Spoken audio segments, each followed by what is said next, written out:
Mali agad eh. Toyota Grandia GL 12-seater.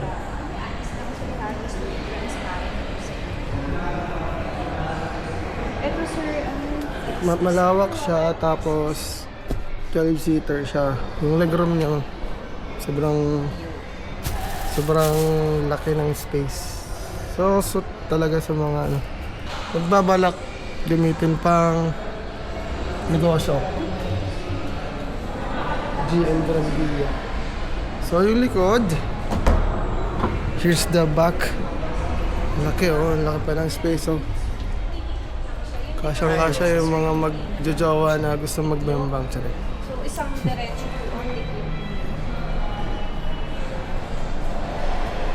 So sa cockpit ng driver seat, ito yung feels. So try ko sumakay, pwede raw naman.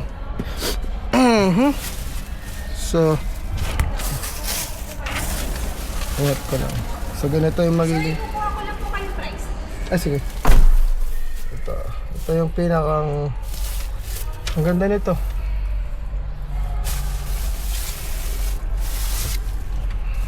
Magkano daw po? Hindi ko pa nakitanong. Ay, bukas pala to.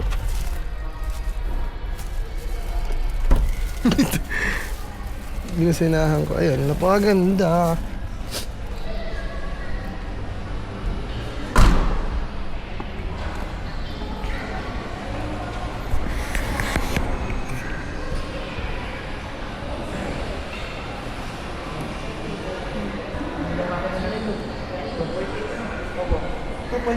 Liters.